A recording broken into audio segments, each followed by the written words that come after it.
Selamat pagi, Bapak Ibu, dimanapun berada pada pagi hari ini. Mari kita mulai doa pagi hari ini dengan membaca kitab Amsal pasal 25. Amsal-amsal Salomo yang dikumpulkan pegawai-pegawai Hizkia. Juga ini adalah amsal-amsal Salomo yang dikumpulkan pegawai-pegawai Hizkia Raja Yehuda. Kemuliaan Allah ialah merahasiakan sesuatu, tetapi kemuliaan raja-raja ialah menyelidiki sesuatu. Seperti tingginya langit dan dalamnya bumi, demikianlah hati raja-raja tidak terduga. Sisihkanlah sanga dari perak, maka keluarlah benda yang indah bagi pandai emas. Sisihkanlah orang fasik dari hadapan raja, maka kokohlah tahtanya oleh kebenaran. Jangan berlagak di hadapan raja, atau berdiri di tempat para pembesar. Karena lebih baik orang berkata kepadamu, naiklah kemari, daripada engkau direndahkan di hadapan orang mulia. Apa matamu lihat? Jangan terburu-buru kau buat perkara ke pengadilan. Karena pada akhirnya apa yang engkau dapat lakukan, kalau sesamamu telah mempermalukan engkau, belalah perkaramu terhadap sesamamu itu, tetapi jangan buka rahasia orang lain, supaya jangan orang yang mendengar engkau akan mencemoohkan engkau, dan umpat terhadap engkau akan tidak hilang. Perkataan yang diucapkan tepat pada waktunya adalah seperti buah apel emas di pinggan perak. Teguran orang yang bijak adalah seperti cincin emas dan hiasan kencana untuk telinga yang mendengar. Seperti sejuk salju di musim panen, demikianlah pesuruh yang setia bagi orang-orang yang menyuruhnya. Ia menyegarkan hati tuan-tuannya. Awan dan angin tanpa hujan, demikianlah orang yang menyombongkan diri dengan hadiah yang tidak pernah diberikannya. Dengan kesabaran, seorang penguasa dapat diyakinkan, dan lidah lembut mematahkan tulang. Kalau engkau mendapat madu, makanlah secukupnya. Jangan sampai engkau terlalu kenyang dengan itu, lalu memuntahkannya. Janganlah kerap kali datang ke rumah sesamamu, supaya jangan ia bosan lalu membencimu. Orang yang bersaksi dusta terhadap sesamanya adalah seperti gada atau pedang atau panah yang tajam. Kepercayaan kepada pengkhianat di masa kesesakan adalah seperti gigi yang rapuh dan kaki yang goyah. Orang yang menyanyikan nyanyian untuk hati yang sedih adalah seperti orang yang menanggalkan baju di musim dingin dan seperti cuka pada luka. Jikalau seterumu lapar, berilah dia makan roti. Dan jikalau ia dahaga, berilah dia minum air.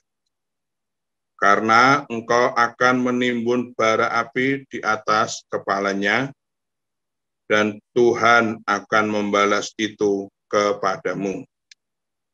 Angin utara membawa hujan, bicara secara rahasia muka marah. Lebih baik tinggal pada sudut sotoh rumah daripada diam serumah dengan perempuan yang suka bertengkara. Seperti air sejuk bagi jiwa yang dahaga, demikianlah kabar baik dari negeri yang jauh. Seperti mata air yang keruh dan sumber yang kotor, demikianlah orang benar yang khawatir di hadapan orang fasik. Tidaklah baik makan banyak madu, sebab itu biarlah jarang kata-kata pujianmu. Orang yang tak dapat mengendalikan diri adalah seperti kota yang roboh temboknya. Amin. Tuhan Yesus memberkati. Selamat pagi Bapak Ibu, Saudara sekalian di dalam Tuhan, Shalom. Senang sekali pagi hari ini kita boleh berjumpa kembali, kita boleh sama-sama untuk kita boleh memuji Tuhan, kita menyembah Tuhan, kita mau mengawali hari kita pagi ini dengan mengucap syukur atas pagi yang baru yang sudah Tuhan berikan untuk setiap kita. Mari sama-sama kita dudukkan kepala, bersatu hati, kita berdoa. Bapa yang baik, kami mengucap syukur Tuhan pagi hari ini. Kami boleh ada sebagaimana kami ada, kami percaya itu semua karena anugerah Tuhan. Kami percaya itu semua karena kebaikan Tuhan dalam hidup kami.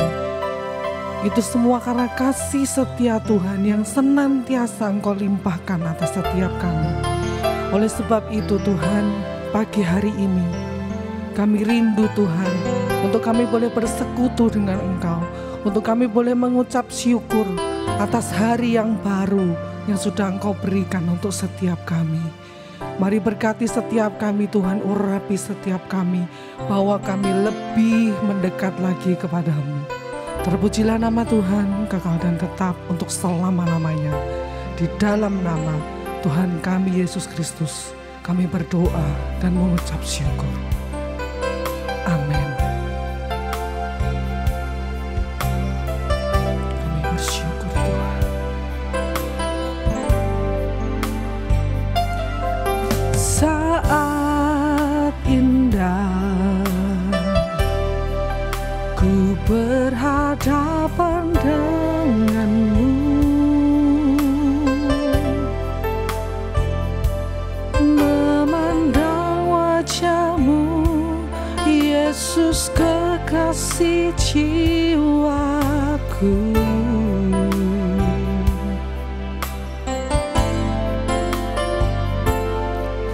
Bawa daku erat dalam pelukanmu,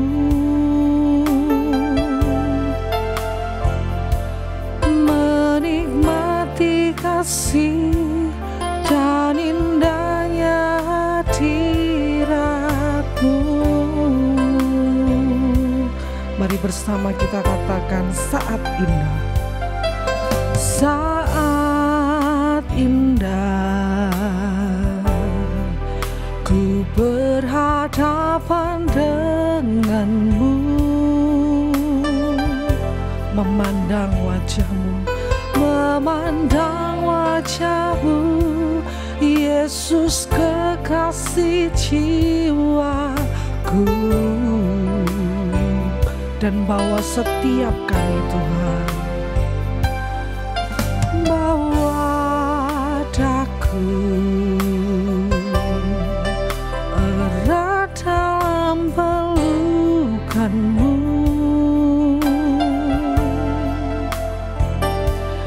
menikmati kasih dan indahnya hadiratmu.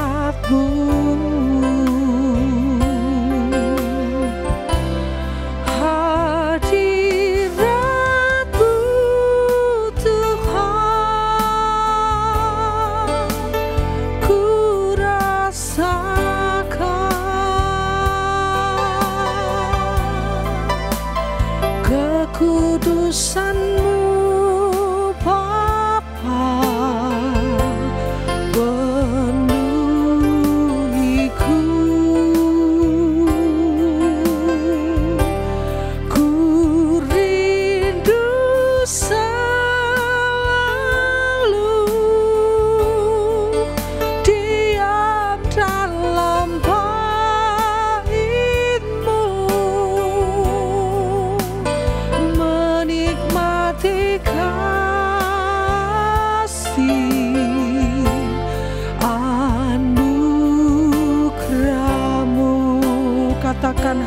hadirat-Mu, hadirat-Mu Tuhan,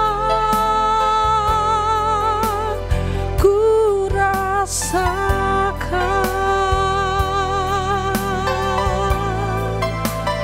kekudusan-Mu Bapa, penuhiku.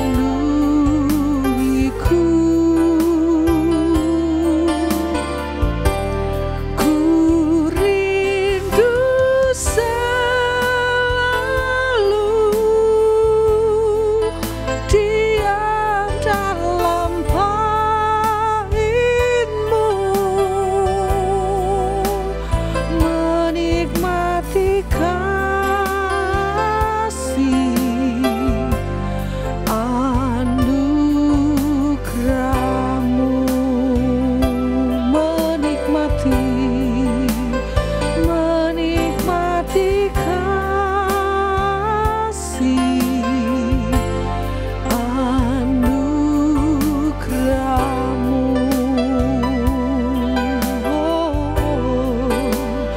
menikmati kasih anugerah-Mu.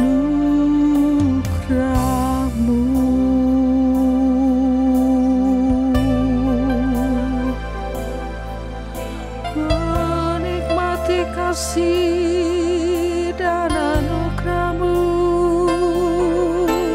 Haleluya.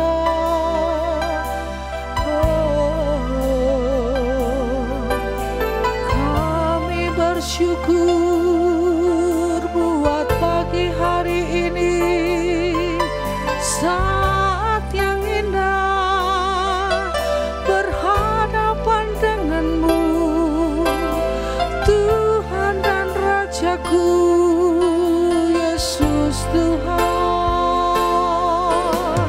Haleluya.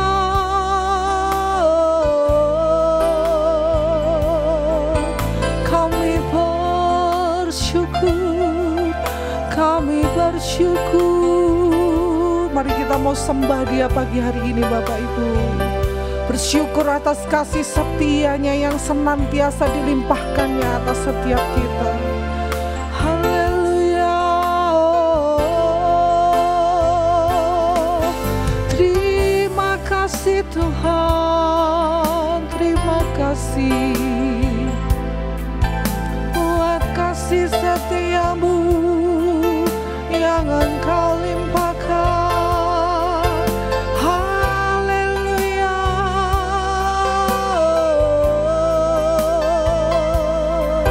Jamah setiap kami, lawat setiap kami. Haleluya.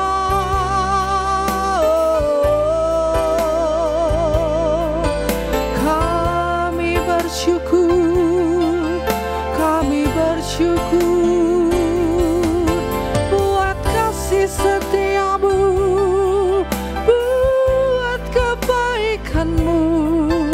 Kami bersyukur. Haleluya. Terpuji nama-Mu, terpuji nama-Mu, Yesus. Haleluya. Glory bagi-Mu Tuhan, kami bersyukur. Kami bersyukur kepadamu Allahku. Haleluya.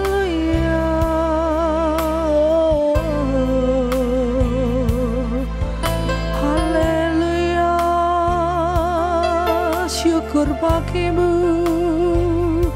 Kami mau menikmati Engkau pagi hari ini Tuhan. Satu kerinduan kami boleh menyenangkan hati Tuhan. Kami boleh menyukakan hati Tuhan. Kami boleh meninggikan Tuhan. Kami boleh memuliakan nama Tuhan pagi hari ini. Terima kasih Tuhan. Terima kasih Tuhan, bahwa kami lebih dalam lagi masuk di dalam hadirat Tuhan.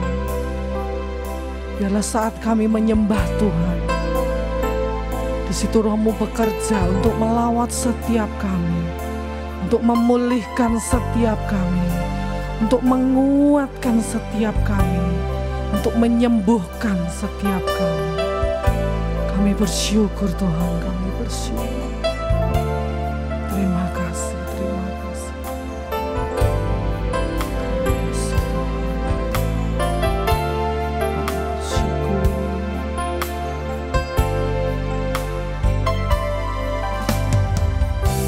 Saat ku menyembah-Mu,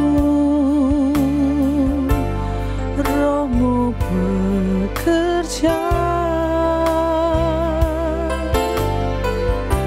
Saat ku memuji-Mu, Kau bertata di atas pujian. Ku angkat hatiku, ku pandang kekudusan-Mu. Saat ku sembah, ku puji-Mu, ku rasakan kehadiran-Mu Tuhan. Mari bersama kita pujikan pujian ini, katakan. Saat ku menyembah-Mu, Roh-Mu bekerja. Saat ku memuji-Mu, Kau bertata di atas pujian. Ku angkat hatiku, ku pandang kekudusan-Mu. Saat ku sembah, ku puji-Mu, ku rasakan kehadiran-Mu Tuhan. Mari lebih sungguh lagi Bapak Ibu, kita pujikan pujian ini bersama. Saat ku menyembah-Mu, Roh-Mu bekerja. Saat ku memuji-Mu, Kau bertata di atas pujian. Ku angkat hatiku, ku pandang kekudusan-Mu. Saat ku sembah, ku puji-Mu, ku rasakan kehadiran-Mu Tuhan. Ku angkat hatiku, ku pandang kekudusan-Mu. Saat ku sembah, ku puji-Mu, ku rasakan kehadiran. Lebih sungguh lagi katakan. Ku angkat hatiku, ku pandang kekudusan-Mu. Saat ku sembah, ku puji-Mu, ku rasakan kehadiran-Mu Tuhan. Saat ku sembah, ku puji-Mu,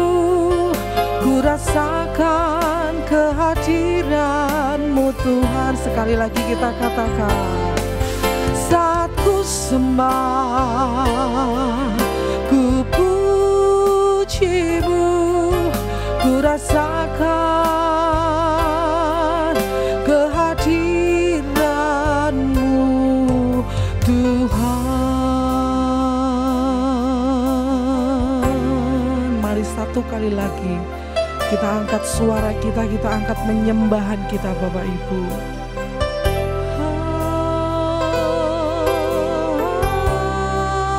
Haleluya, haleluya, syukur bagimu Yesus.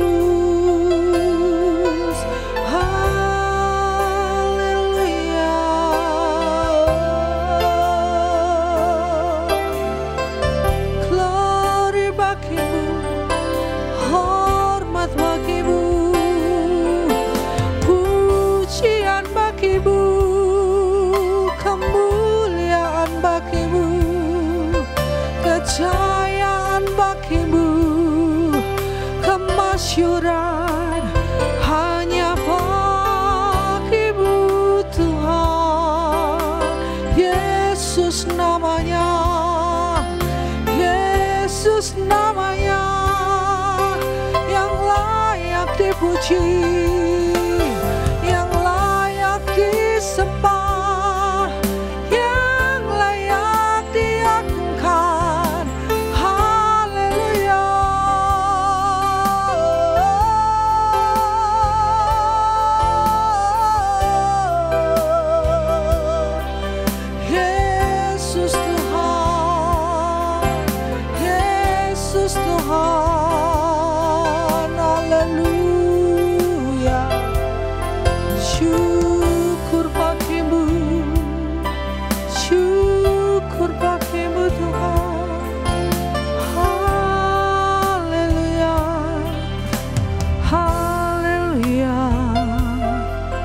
Mari penuhi setiap kami, penuhkan setiap kami pagi hari ini Roh Kudus. Biarlah Roh Kudus boleh mengalir memenuhi setiap kami pagi hari ini. Dimanapun kami berada, di situ Roh-Mu bekerja untuk melawat setiap kami pagi hari ini. Biar hadirat-Mu boleh memenuhi setiap kami pagi hari ini Tuhan. Haleluya, haleluya. Kami bersyukur Tuhan, kami bersyukur buat segala kebaikan, buat kasih setia-Mu atas setiap kami. Terima kasih Tuhan. Kami bersyukur. Haleluya, haleluya, haleluya. Kami bersyukur Tuhan. Kami bersyukur.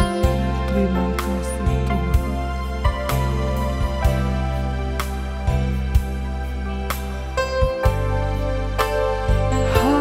Hadirat-Mu memenuhiku, hadirat kudus-Mu penuhi bait-Mu, dan ku tersungkur menyembah-Mu. Yang ku nampak hanya kemuliaan-Mu. Katakan, hadirat-Mu memenuhiku, hadirat kudus-Mu penuhi bait-Mu, dan ku tersungkur menyembah-Mu. Yang ku nampak hanya kemuliaan-Mu. Mari Bapak Ibu kita angkat tangan kita tinggi-tinggi, katakan, hadirat-Mu memenuhiku, hadirat kudus-Mu penuhi bait-Mu, dan ku tersungkur menyembahmu, yang ku nampak hanya kemuliaan-Mu, dan ku tersungkur menyembahmu, yang ku nampak hanya kemuliaan-Mu, dan ku tersungkur menyembahmu, yang ku nampak hanya kemuliaan-Mu.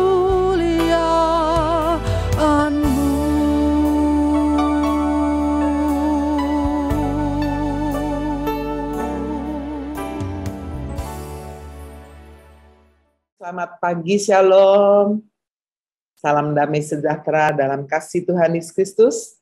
Di Tuhan, kita boleh terus setia, tekun, sudah di dalam doa pagi membangunkan fajar. Saya mengucapkan selamat datang bagi Bapak Ibu Saudara yang baru, pertama kali bergabung ikut dalam doa pagi, membangunkan fajar baik via Zoom maupun via YouTube. Saya menyapa Bapak Ibu Saudara yang berada di Surabaya maupun di luar kota Surabaya. Ada yang dari luar pulau, dari luar negeri, dari Singapura, Ibu Lydia yang setia, lalu untuk Sifani yang ada di Sydney, dan Pak Edi Suselo yang ada di Amerika, dan teman-teman yang lain, saudara, yang bergabung via YouTube, biarlah kita boleh mendapatkan shalom, damai sejahtera semuanya. Nah, Bapak Ibu Saudara, hari ini saya ingin menyampaikan satu kebenaran firman Tuhan dengan satu tema rahasia hidup berkemenangan. Rahasia hidup berkemenangan. Kita akan membaca, nanti saya minta Ibu Elida membaca dalam 1 Petrus pasal 5 ayat yang ke-6 sampai dengan ayat yang ke-9. Kita menyimak bersama-sama, saudara, 1 Petrus pasal 5 ayat yang ke-6 sampai dengan ayat yang ke-9.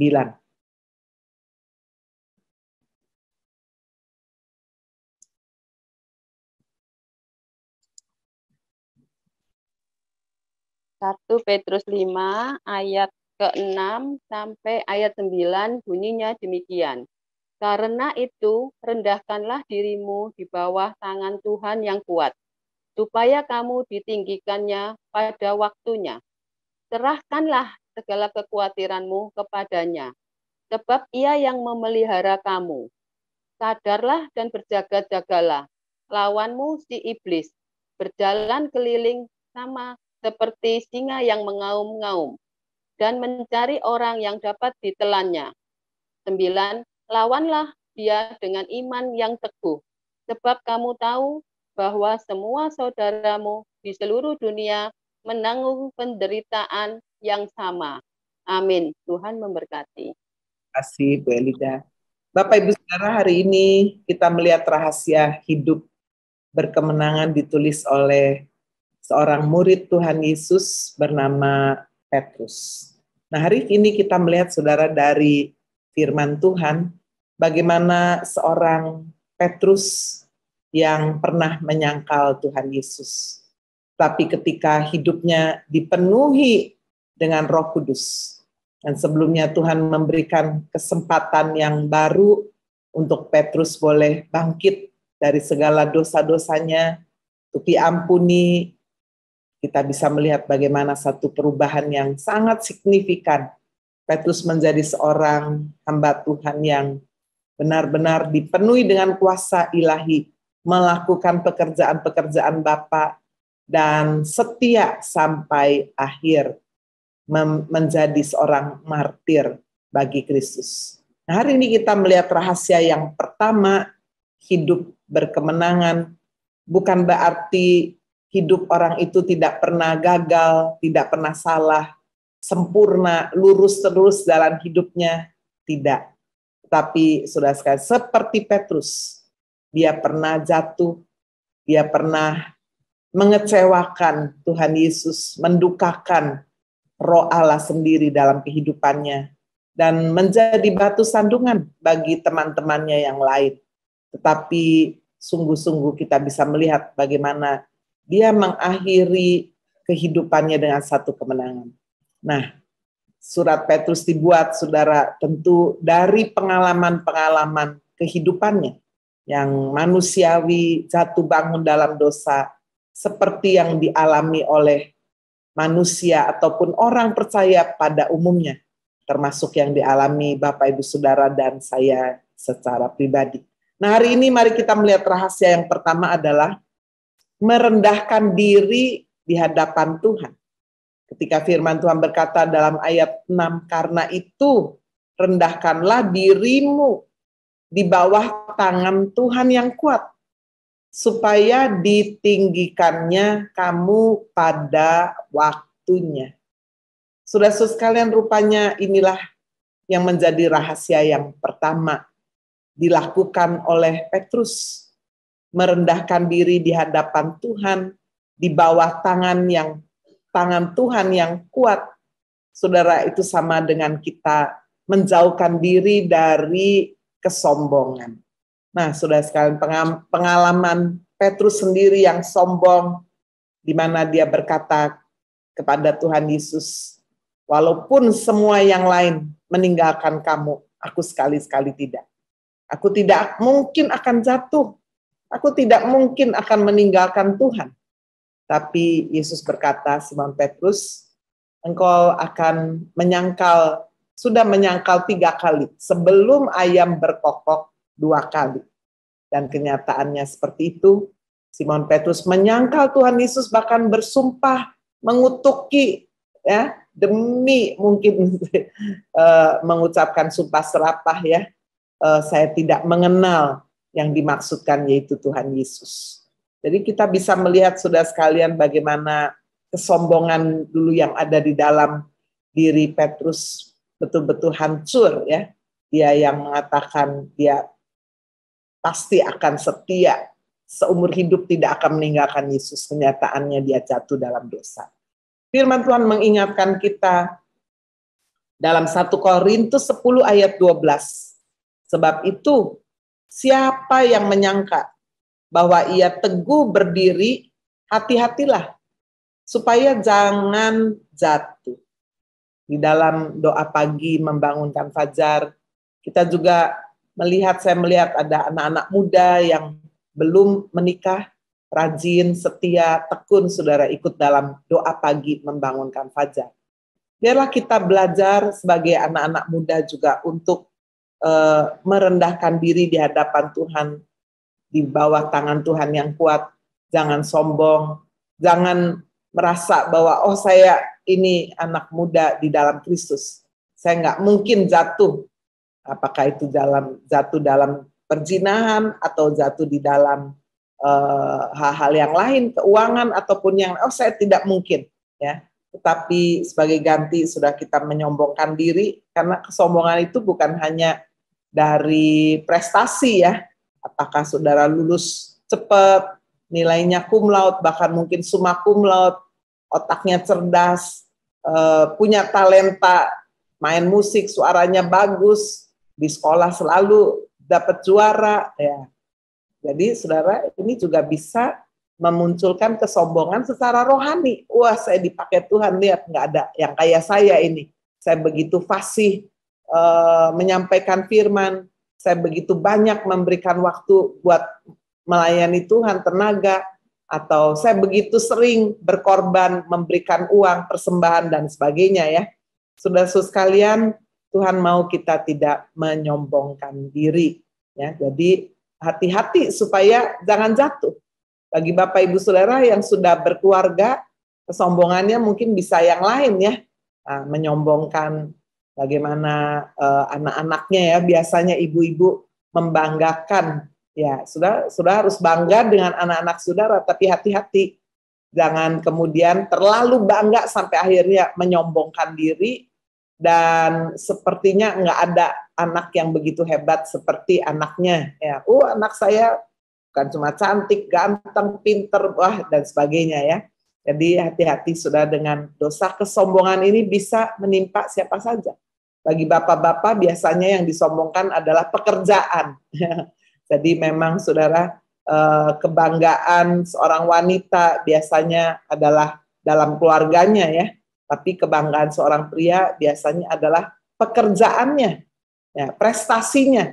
Gampang sekali dia menyombongkan diri dalam hal itu. Bagi hamba-hamba Tuhan mungkin bisa sudah terbersit ada kesombongan ketika dia sudah melakukan pelayanan dengan berhasil, gerejanya besar, jemaatnya banyak, dan sebagainya. Hari ini firman Tuhan mengingatkan, saudara mau hidup berkemenangan, saudara bukan hanya kerja keras lalu saudara ada di puncak, tetapi setelah ada di puncak, biarlah kita boleh memelihara saudara kemenangan dalam kehidupan kita, yaitu dengan karakter yang rendah hati ya. Jangan menyombongkan diri. Nah, saudara-saudara sekalian, orang yang merendahkan diri di hadapan Tuhan, juga orang itu bukan hanya tidak menyombongkan diri, tidak sombong, tetapi juga tidak mau menghakimi orang lain. Ya, ketika kemudian ada orang lain, saudara, gagal, apakah itu gagal dalam pekerjaan, apakah gagal dalam hidup rumah tangga, atau gagal di dalam melakukan firman Tuhan dengan taat, dia jatuh dalam dosa. Wah, lalu orang yang menghakimi, saudara, dia gampang sekali memberikan satu reaksi, begitu aja nggak bisa. Kalau saya sih nggak mungkin melakukan seperti itu. Ya, atau saudara mungkin melihat ada orang yang lemah imannya, sedih mungkin ditinggal mati oleh orang yang dia cintai. Kamu harus kuat, nggak usah sedih. Ya, ngapain sedih? Nggak perlu berduka cita, seharusnya kamu bersuka cita. Dia sudah meninggal di dalam Kristus dan masuk surga. Waduh, sombong banget ya. Nada menghakiminya luar biasa. Kenapa kamu sakit sampai begini berat? Pasti ada dosa-dosa yang tersembunyi nih ya, sampai kamu sakit seperti ini. Wah, kamu harus introspeksi diri, evaluasi diri. Tuhan pasti berbicara, kamu kurang iman dan sebagainya. Wah, ini adalah satu bukti, saudara, orang ini menghakimi diri sendiri, merasa diri paling benar. Saya nggak salah, yang salah itu dia. Saya alami seperti ini gara-gara dia begini. Tidak pernah melihat, tidak pernah mau, saudara, untuk mengintrospeksi diri. Ya, selalu melihat selumbar di mata orang lain itu bisa dia kelihatan. Sementara gajah, balok yang besar, saudara, di matanya sendiri, dia tidak bisa lihat. Jadi, saudara, kita bisa melihat ya bagaimana Tuhan Yesus pernah memberikan perumpamaan juga mengenai orang Farisi dengan pemungut cukai, ya, itu ditulis dalam Lukas pasal 18. Orang Farisi itu masuk ke bait Allah dan berdiri berdoa sambil mengangkat tangan mengucap syukur. Aduh, syukur, aku tidak sama seperti semua orang lain. Aku ini unik, aku ini luar biasa. Aku bukan perampok, bukan orang lalim. Aku bukan pejinah, bukan juga seperti pemungut cukai ini. Dia membandingkan diri. Jadi saudara bukan cuma sombong, tapi dia juga menghakimi pemungut cukai.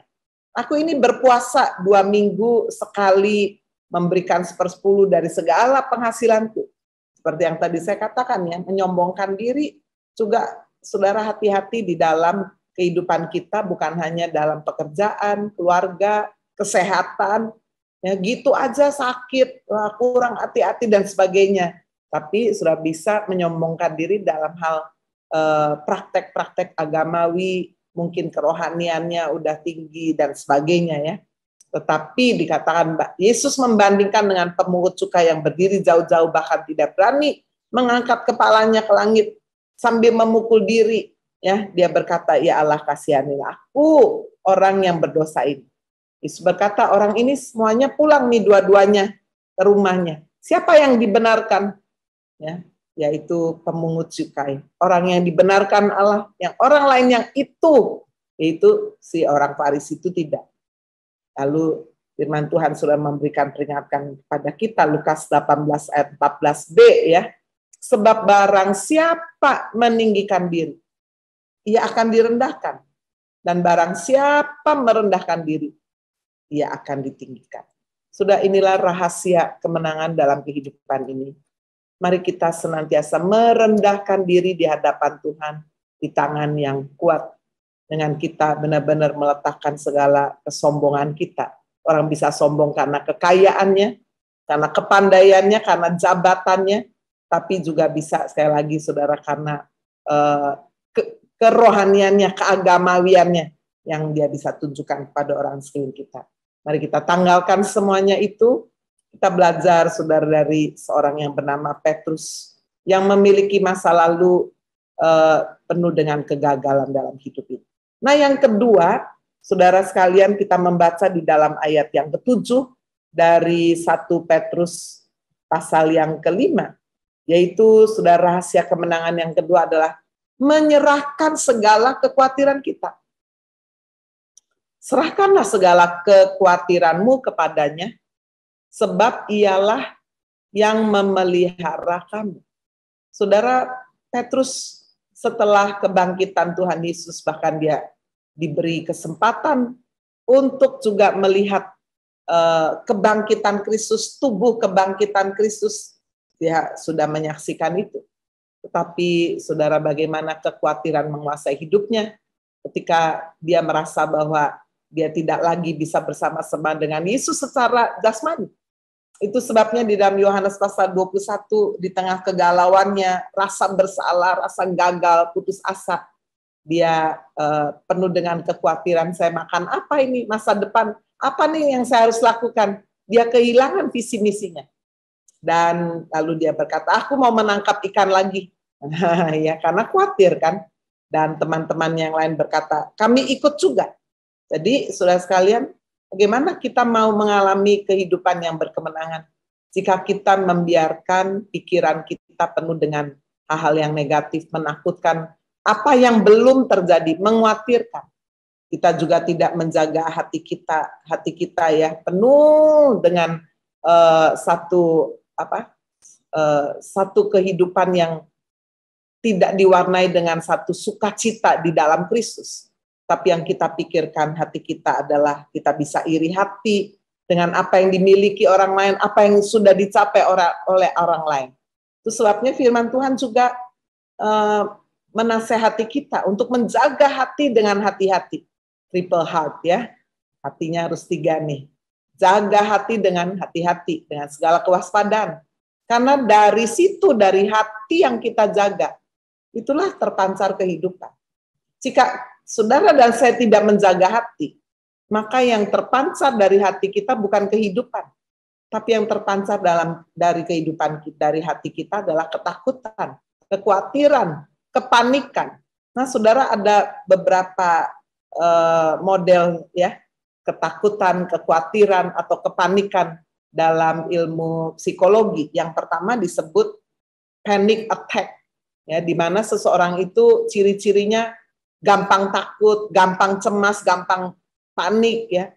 Dengar berita ini, wah ini sekarang ada Omikron lagi, apa B4, B5, waduh takut lagi, langsung rasa jangan-jangan nanti saya kena ini ya, saya bisa mati ini dan sebagainya. Panic attack, gampang cemas, takut mati. Dengar anak sudah sekalian rapotnya turun, waduh dia udah panik, udah cemas. Kalau anak saya sampai besok-besok nggak naik kelas bagaimana? Kalau kemudian dia tidak bisa punya pasangan hidup bagaimana? Jadi dia udah pikir panik terus ya, panic attack. Seorang istri kalau bisa terlalu banyak khawatir, dia mengkhawatirkan. Aduh orang lain suaminya selingkuh ini, bagaimana? Jangan-jangan nanti suami saya bisa begitu juga. Kalau suami saya kehilangan pekerjaan bagaimana? Lalu saya hidup bagaimana? Waduh, dia menakuti, ya, merasa takut terhadap apa-apa yang belum terjadi. Sampai, ya mungkin kalau orang Jawa bilang, orangnya gopohan. Gopoh ya. Dengar kabar ini, dia langsung reaksinya adalah panik, ya, reaksinya cemas. Jadi akal sehatnya nggak bekerja sudah karena lebih dulu paniknya ini. Memang sudah biasanya sih ibu-ibu ya, tapi bapak-bapak juga banyak bisa alami panic attack. Lalu yang kedua sudah istilah di bahasa psikologi itu post traumatic disorder.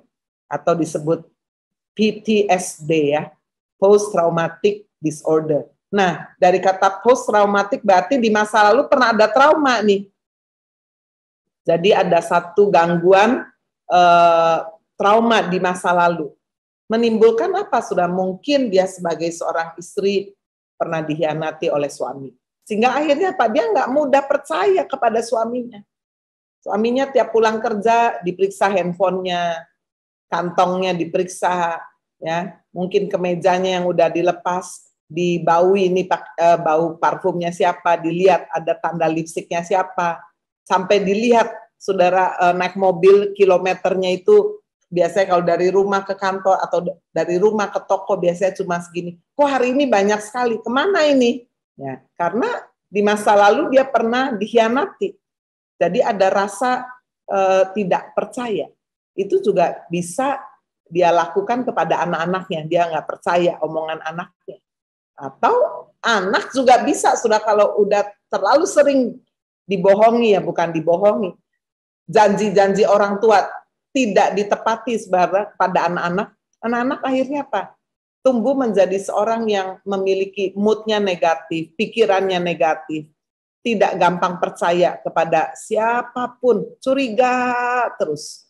Jadi sudah ini kalau sudah terlalu berlebihan ya, bisa menjadikan satu gangguan di dalam kejiwaan, post traumatic disorder. Dia memilih untuk menyendiri, nggak percaya dah di gereja juga. Udahlah nggak gereja-gerejaan. Buktinya orang gereja ini loh, bisa lebih jahat nih mulutnya nih daripada orang biasa.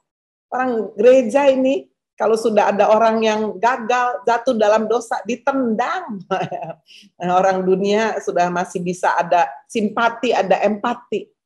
Di gereja kita menyanyi, mencari jiwa yang sesat, itulah kerinduan hatiku. Waduh, mencari jiwa yang sesat. Setelah dibawa masuk ke gereja, dia bertobat, hidup baru.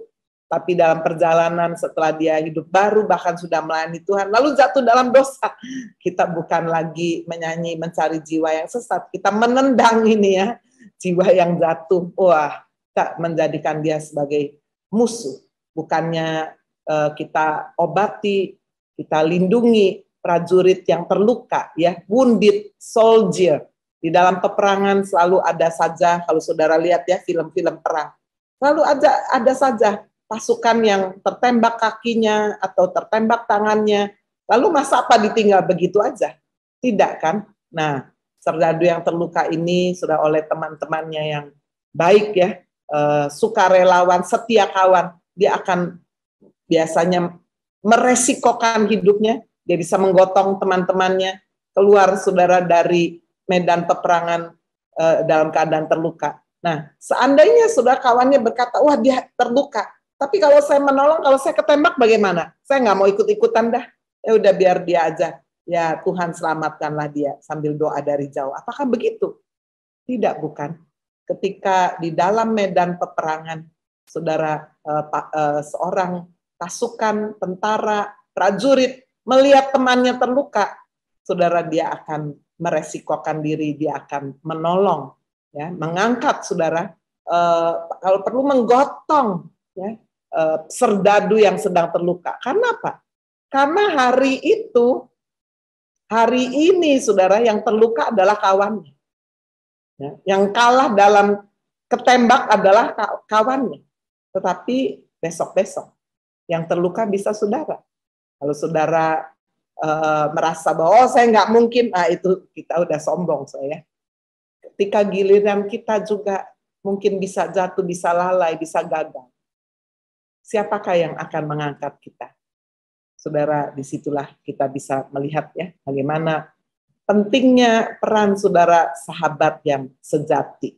Sahabat yang sejati bukan bersama-sama pada saat semuanya bagus, hebat, jaya, ya, tapi ketika ada di bawah terpuruk, apakah dia masih mau bersama-sama? Apakah dia masih mau mendukung? Nah, ini sudah ya, seorang istri, apakah dia masih mau bersama dengan suami ketika suaminya sudah tidak lagi di atas? Seperti Ayub, berapa banyak istri-istri seperti Ayub, istri Ayub ketika suaminya kehilangan segala-galanya, Nah, dia pun marah dan dia mengejek suaminya dan dia kehilangan iman. Kamu masih menyembah Tuhan? Kutuki saja Allahmu, mati aja. Aduh, ya. Jadi saudara, sekarang kita lihat gangguan kejiwaan, saudara, yang ketiga disebut social anxiety disorder. Ya. SAD ini. Jadi saudara, ini hubungannya dengan kecemasan dalam masyarakat. Gangguannya itu, yaitu takut ketemu orang, ya, lebih baik gelisah, di tengah keramaian itu dia nggak seneng. Jadi orang seperti ini, saudara, kalau udah parah ya, maka dia nggak mau pergi ke pesta yang banyak orang, gereja, banyak orang, di tengah banyak orang nonton sepak bola ribuan orang, waduh dia nggak bisa. Dia ada rasa cemas, ada rasa gelisah di tengah keramaiannya, takut ketemu orang. Nah, yang keempat adalah OCD, Obsessive Compulsive Disorder. Nah, obsesif ya. Jadi orang ini sudah biasanya penderita OCD ini terlalu bersihan, semuanya terlalu. Jadi kalau udah simpen barang, bolpen, saudara ya, dia harus persis, tidak boleh miring sesenti pun, ya, semuanya diukur, semua harus pada tempatnya. Ya, memang saya juga senang kebersihan, kerapian, keteraturan. Tapi kalau sudah keterlaluan sekali, waduh, orang ini juga bisa cuci tangan, mungkin sehari bisa cuci tangan, bisa ratusan kali sudah ya. Apalagi dengar, wah itu ada virus begini, wah dia tambah lagi. Jadi kena OCD, terlalu bersihan. Bisa-bisa sudah dia kalau pergi berlibur bersama anak, bawa spray sendiri, sarung bantal sendiri, sarung guling, bahkan mungkin bawa hordeng sendiri ya, bawa vacuum cleaner ya, semuanya. Dan jangan sampai sudah berlibur bawa kasur sendiri kan. Nah, jadi sudah semuanya kalau makan bawa piring sendiri, sendok garpu sendiri, semuanya harus disemprot-semprot, semuanya harus dimasukin air panas dulu, meja ya memang perlulah ya. Hari-hari ini mungkin saudara hand sanitizer dan sebagainya. Tapi kalau orang terlalu berkelebihan OCD, waduh, ya orang ketemu orangnya disemprotin. Masuk mobil orang disemprotin juga. Keluar sudah dia semprot juga. Waduh, ya. Masuk ke rumah harus ganti sandal. Sandal rumah beda dengan sandal ya oke lah. Tapi nanti masuk ini lagi beda lagi. Harus ganti baju, masuk ruang tidur bajunya ganti lagi. Waduh, ini OCD. Sudah menderita juga. Sudah kalau kita hidup dengan orang tua seperti ini, atau dengan istri atau dengan suami seperti ini. Nah, bagaimana firman Tuhan mengajari kita? Sudah kalau kita mau hidup berkemenangan, serahkan segala kekhawatiran. Kenapa? Yesus lo perintahkan itu. Bukan saya, bukan manusia. Sebab kalau saya yang memberikan perintah, saya itu cuma bisa ngajari, tapi saya tidak bisa memberikan solusi. Saya tidak bisa memberikan way out. Tapi kalau Yesus berkata, jangan kamu khawatir. Wah ya, dia memiliki satu pernyataan yang penuh dengan otoritas. Mengapa kita tidak perlu khawatir? Matius 6 ayat 25 berkata, kamu jangan khawatir akan makan, minum, apa yang kamu pakai. Mengapa? Sebab hidup ini lebih penting daripada makan. Buat apa saudara bisa beli makanan yang begitu mewah, begitu banyak, tapi saudara nggak memiliki kehidupan? Ya, saudara sakit-sakitan, saudara penuh kekhawatiran. Terus buat apa? Hidup itu lebih penting daripada makan. Mengapa kita pusingkan pakaian? Aduh, saya kalau pakai ini nanti diejek orang. Mereknya kurang mahal ini. Ya, kalau beli baju, beli tas, ya, suaminya tanya, "Ma, kenapa nggak jadi beli?" Terlalu murah. Sombong banget ya. Terlalu murah sehingga tidak mau dibeli ini sudah. Wah, bukannya, oh iya ini karena murah saya beli. Terlalu mahal saya nggak bisa beli. Ya, ini dosa orang kaya baru nih saya. Begitu dia wah diberkati luar biasa, dia lihat semuanya yang nggak ada mereknya, padahal jangan lupa saudara di belakang baju kita kalau saudara beli di toko ya pasti ada mereknya apapun itu ya. Tetapi betapa sering kita harga diri kita ini dilabeli dengan merek ini, merek itu. Kalau saya nggak pakai ini, nggak pakai itu, aduh saya rasanya nggak pede, nggak berharga. Nah, firman Tuhan berkata, tubuh itu lebih penting daripada pakaian. Jadi buat apa kita memusingkan? Saudara lihat ya, seperti Mark Zuckerberg itu. Bajunya setiap hari sama, sudah kaosnya warna abu-abu. Dia bilang, ditanya, kenapa?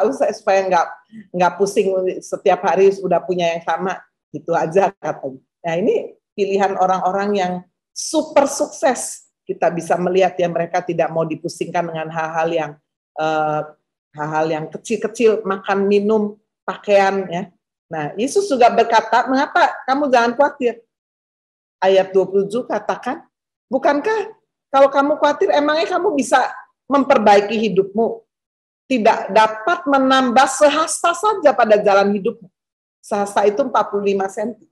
Kalau saudara khawatir, lalu saudara bisa jadi lebih kaya, saudara bisa lebih cantik, saudara khawatir tua, terus besoknya bisa lebih muda. Aduh khawatir ya kenapa saya lebih gemuk, lalu karena khawatir saudara bisa lebih kurus, besok bangun tidur katanya supaya lebih kurus. Ya mari kita khawatir. Tapi sudah kenyataannya khawatir itu tidak menambahi apa-apa. Sehasta saja 45 cm pada jalan hidup kita nggak bisa. Itu sebabnya kenapa khawatir. Kalau sudah nggak bisa menyelesaikan masalah itu sendiri, ya buat apa kita khawatir. Sebaliknya kalau saudara bisa menyelesaikan masalah itu, kenapa juga khawatir? Yesus berkata, jangan khawatir. Ya. Yang ayat 32, Yesus berkata, kekhawatiran akan makan, minum, pakaian, semua itu dicari oleh bangsa-bangsa yang tidak mengenal Allah. Seperti dikontraskan, bukankah kamu mengenal Allah? Nyawa aja diberi oleh Yesus. Dia rela memberikan hidupnya di atas kayu salib. Roma 8 ayat 32 ya. Bagaimana mungkin ia tidak memberikan apa yang dibutuhkan oleh kamu sebagai orang-orang yang dikasihi Tuhan. Jadi saudara kita bisa melihat kalau Yesus berkata jangan kamu khawatir. Itu saudara bukan cuma kata basa-basi, tetapi betul-betul di dalamnya ada otoritas, ada kuasa, ada jalan keluar, ada solusi, ada bukti bahwa dia sudah memberikan hidupnya, mencurahkan darahnya, yang begitu sulit tidak mungkin bisa dilakukan oleh siapapun, sudah Yesus lakukan di atas kayu salib. Mengapa kita khawatir? Untuk keseharian kita. Satu rambut kepala jatuh pun dia tahu. Saudara-saudara sekalian, jika Tuhan izinkan, dalam hidup ini kita alami kesukaran, kita alami kesesakan, kita alami dikhianati oleh orang, ditinggalkan orang, kita alami, saudara sekalian, diizinkan alami kegagalan. Mari kita, saudara, nomor satu memang secara pribadi.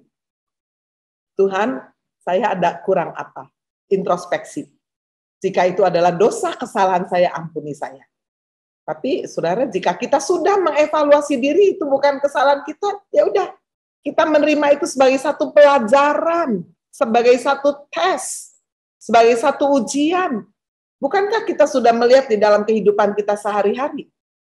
Saya yakin tidak ada orang tua yang mau menyekolahkan anaknya yang tidak pernah ada tes, tidak pernah ada ujian. Udah, nggak usah sekolah ini banyak ulangannya, banyak tesnya. Nah, ini sekolah ini aja. Ya mau belajar boleh, nggak belajar juga boleh. Nggak punya buku pelajaran boleh, nggak ulangan juga boleh. Sini aja dah. Kan itu tidak mempengaruhi kamu masuk surga atau tidak kan?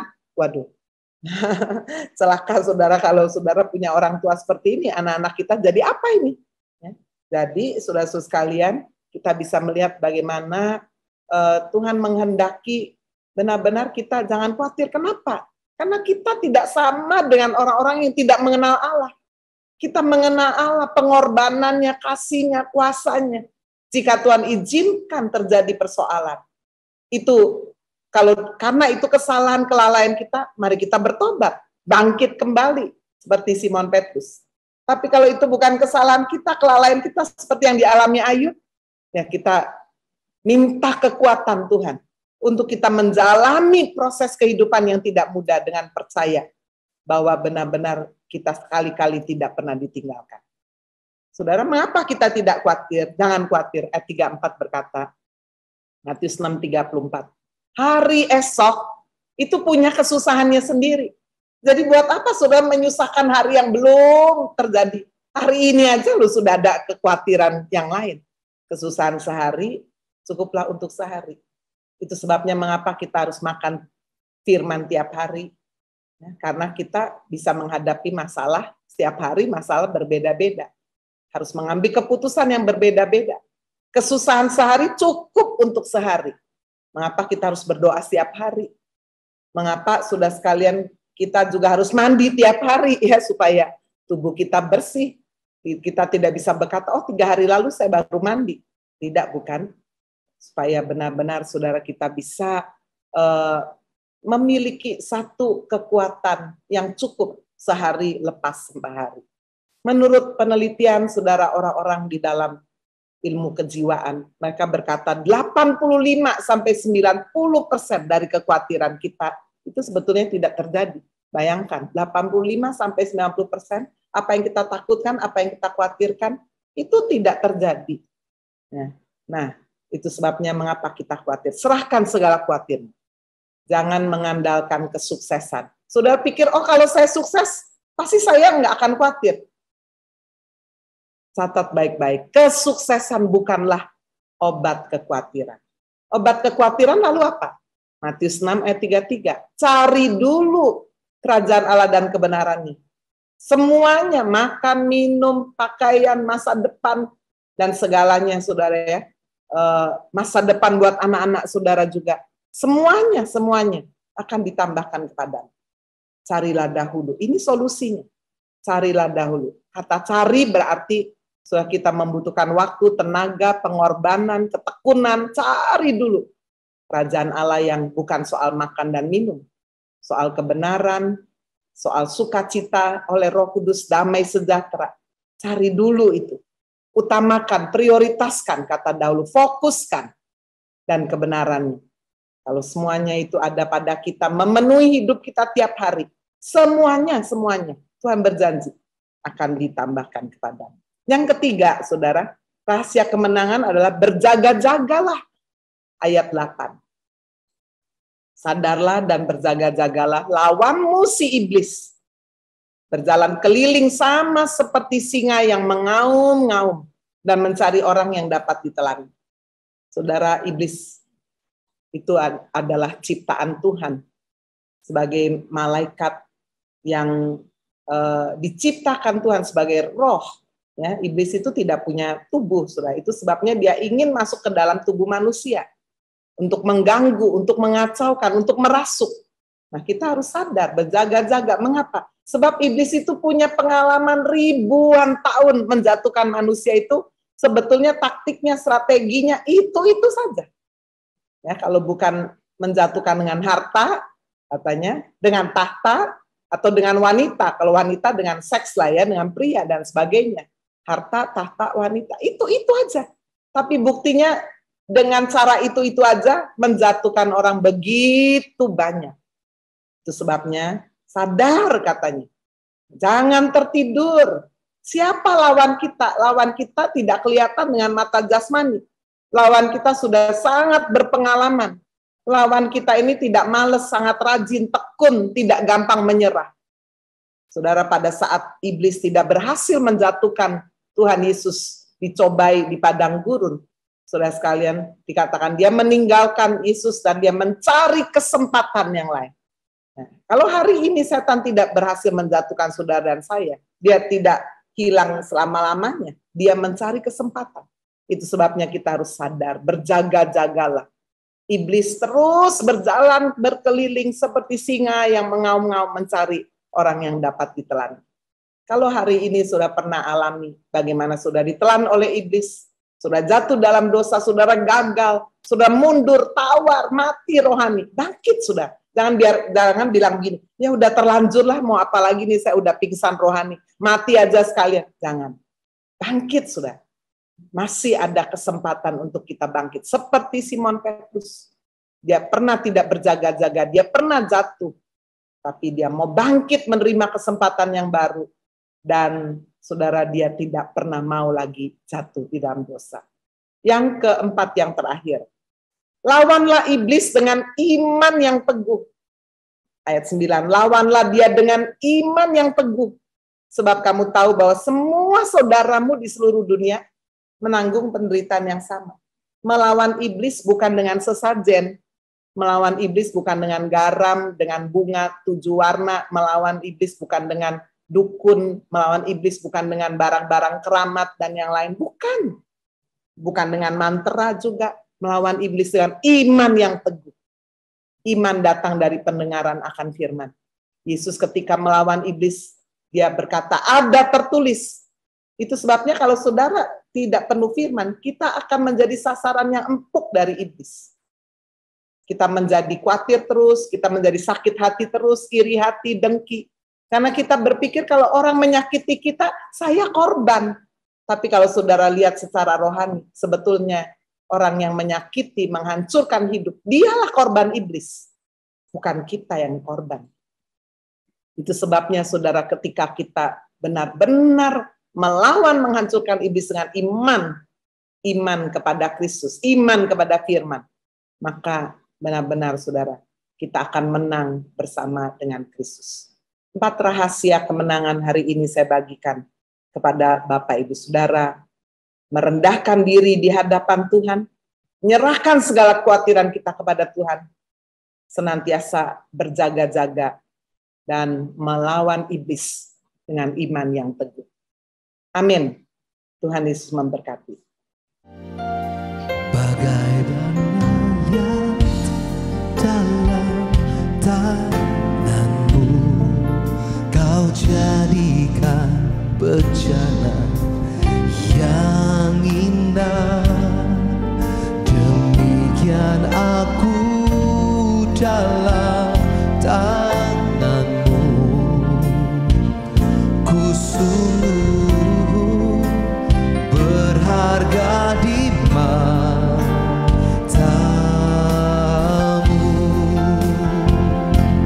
Mari bersama katakan, Engkaulah Tuhan, Engkaulah Tuhan, Kaulah penjuna, Kau memilihku dan membentukku, Kau buatku hidup di hadapanmu untuk nyatakan kemuliaan-Mu.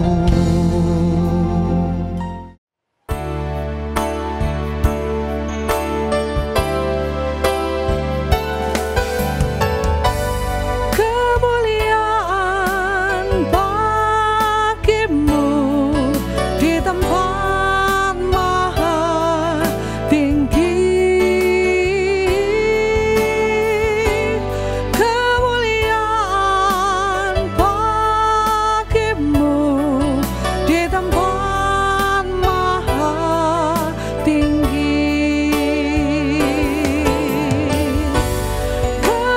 Kemuliaan bagimu di tempat maha tinggi.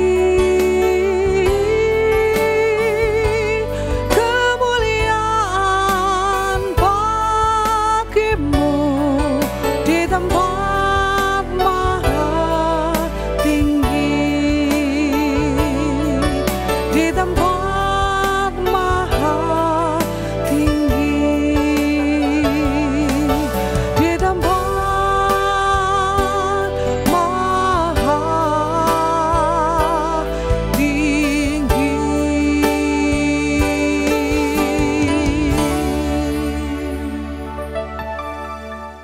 Kasih Tuhan Yesus kau meteraikan setiap firman yang kami terima pada hari ini, biar kami boleh bangkit dan mengalami merebut kemenangan Tuhan. Hamba berdoa secara khusus jika ada di antara kami sedang alami khawatir akan persoalan hari ini ataupun memikirkan masa yang akan datang.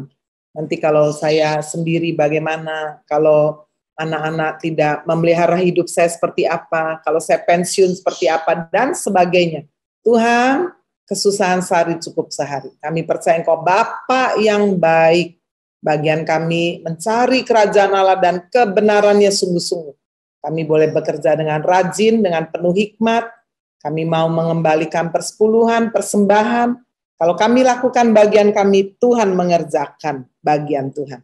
Hari ini juga kami ingin berdoa, Tuhan, Secara khusus untuk Ibu Sabta, kami sehati doa Tuhan kalau lengan kirinya sakit, rasa kaku, ada kemeng. Mari saudara kita sehati doa dalam nama Yesus, Tuhan menjamah menyembuhkan lengan kirinya ini, sembuh oleh kuasa bilur Yesus. Kami juga berdoa untuk Ibu Tabita Piri, khususnya berdoa untuk mamanya yang sudah lanjut usia, supaya diberikan sukacita, damai, sejahtera, bisa hidup rukun dengan anak, mantu, cucu. Tuhan, khususnya hamba berdoa supaya Ibu Mama dari Tabita Piri ini boleh hidup takut Tuhan, melekat kepada Kristus, karena itulah sumber sukacita, damai, sejahtera. Kami juga doa untuk Ibu Reni Simatupang Tuhan, yang merindukan supaya anaknya Vera boleh terlepas dari segala pengajaran yang sesat, doktrin-doktrin yang nggak baik Tuhan. Dalam nama Yesus, biar Tuhan yang menyadarkan dimanapun anak Vera ini berada, Tuhan sendiri yang boleh benar-benar memulihkan Vera. Kami juga terus berdoa untuk Davina Tuhan, biar benar-benar dia juga boleh dilepaskan dari setiap doktrin-doktrin yang salah. Tuhan ingatkan dia untuk dia boleh memiliki satu kembali hubungan yang pulih, dipulihkan dengan orang tuanya. Kami juga secara khusus berdoa hari ini untuk putri daripada Bapak Michael Korah Tuhan, yaitu Angeline Michelle Korah, yang hari ini akan ada sidang pagi ini jam 8 pagi. Sidang presentasi desain arsitek di Universitas Diponegoro Semarang. Kami sehati berdoa Tuhan untuk anakmu Angeline Michelle Korah ini. Kami doa supaya diberi kecerdasan, daya ingat yang tajam Tuhan dalam sidang presentasi ini, betul-betul diberi kefasihan, semua pertanyaan-pertanyaan bisa dijawab Tuhan dengan baik. Kami doa supaya ada hasil yang terbaik untuk Angeline, masa depannya ada di tangan Tuhan, hidupnya memuliakan Tuhan dan menjadi berkat. Tuhan, siapapun hari ini, Tuhan Kau memberkati, membaca nama kami satu demi satu. Anak-anakmu yang masih muda, Tuhan berikan pasangan hidup yang takut Tuhan, pekerjaan yang terbaik, bahwa kami berkomunitas dengan komunitas yang rohani, mereka yang sudah berkeluarga, bekerja, Tuhan Engkau juga yang menyertai, memberkati pekerjaan kami. Mereka yang merindukan dapat anak, Tuhan Engkau yang sungguh sanggup melakukan, memberikan mujizat keajaiban, mereka boleh menerima Tuhan hadiah warisan yang daripada Tuhan berupa anak-anak keturunan ilahi. Terima kasih Tuhan, terima kasih. Biar sepanjang hari ini Tuhan menyertai Worship for Healing nanti malam maupun kelas TC nanti malam. Tuhan sungguh-sungguh mengingatkan kami semua dan kami boleh melekat kepada Kristus. Berkati Luki dan Anneke yang setia Tuhan melayani Praise and Worship. Berkati hamba-hambamu yang lain juga Tuhan yang setia mengikuti doa pagi melalui Zoom YouTube ini. Terima kasih Tuhan. Mari Bapak Ibu kita angkat kedua tangan kita, Bapak Ibu Saudara yang dikasih Tuhan Yesus Kristus. Terimalah berkat yang melimpah dari Allah Bapa di surga, kasih karunia dari Tuhan Yesus Kristus, pertolongan, penghiburan, kekuatan dari Allah Roh Kudus turun menyertai Bapak Ibu Saudara mulai hari ini sampai Maranatha Tuhan Yesus datang kembali kali yang kedua. Haleluya. Dalam nama Tuhan Yesus Kristus, kita semua yang percaya berkata, amin.